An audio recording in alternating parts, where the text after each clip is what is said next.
ایک دفعہ کا ذکر ہے کہ ایک گاؤں میں ایک نوجوان رہتا تھا۔ اس کو سکے جمع کرنے کا بہت شوق تھا۔ اس کے پاس ایک تھیلی ہوتی تھی، وہ اپنے تمام تر سکے اس تھیلی میں رکھتا۔ وہ ہر وقت اس تھیلی کو اپنے پاس رکھتا تھا، اس خیال سے کہ یہ چوری نہ ہو جائے۔ ایک دن اس کی تھیلی مکمل بھر گئی۔ اب وہ اور زیادہ اس کا خیال رکھنے لگا۔ ایک دن وہ ایک ٹوٹے ہوئے پل کے اوپر سے گزر رہا تھا، جس کے نیچے سے پانی بہتا تھا۔ اچانک اس بیچارے کا پاؤں پھسل گیا اور وہ اس میں جا گرا۔ وہ بہت مشکل سے وہاں سے نکل آیا، مگر افسوس کہ وہ اپنے سکوں کی تھیلی وہاں کھو بیٹھا۔ اس نے اس کو تلاش کرنے کی بہت کوشش کی، مگر کامیاب نہ ہو سکا۔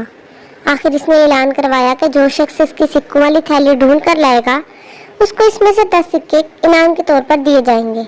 آخر ایک دن اس کے پاس ایک کسان آیا۔ اس کے پاس اس کی اشرفیوں والی تھیلی تھی۔ اس کسان نے وہ تھیلی نوجوان کے ہاتھ میں تھما دی۔ وہ لڑکا اس تھیلی کو دیکھ کر بہت خوش ہوا، مگر جب کسان نے اپنا انعام مانگا تو اس لڑکے کے دل میں لالچ آ گیا۔ اس نے کہا کہ تم پہلے اس میں سے اپنا انعام چرا چکے ہو۔ اس میں ایک انڈے کی شکل کا ایک موتی تھا، جو کہ اب اس میں نہیں ہے۔ میں تمہیں عدالت میں لے کر جاؤں گا اور اپنا حساب پورا کروں گا۔ اس کسان نے اپنی صفائی میں بہت کچھ کہا، مگر وہ لڑکا نہ مانا۔ آخرکار وہ عدالت میں اس کو لے گیا۔ ان دونوں نے اپنا اپنا مسئلہ بیان کیا۔ جج صاحب ان دونوں کی باتوں کو بڑے غور سے سنتے رہے۔ آخر جج صاحب کے فیصلے سنانے کا وقت آ گیا۔ جج صاحب نے لوگوں کو مخاطب کر کے پوچھا کہ کیا آپ کے خیال میں اس تھیلی میں اتنی جگہ ہے کہ اس میں ایک انڈے کی جسامت کا موتی تو کیا کوئی سکہ بھی آ سکے؟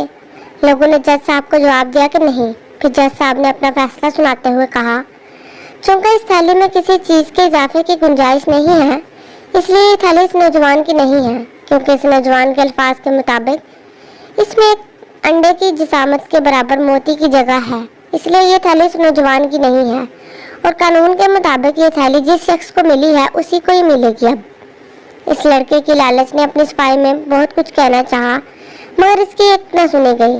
اسی طرح اس کو اس کی لالچ کی سزا ملی۔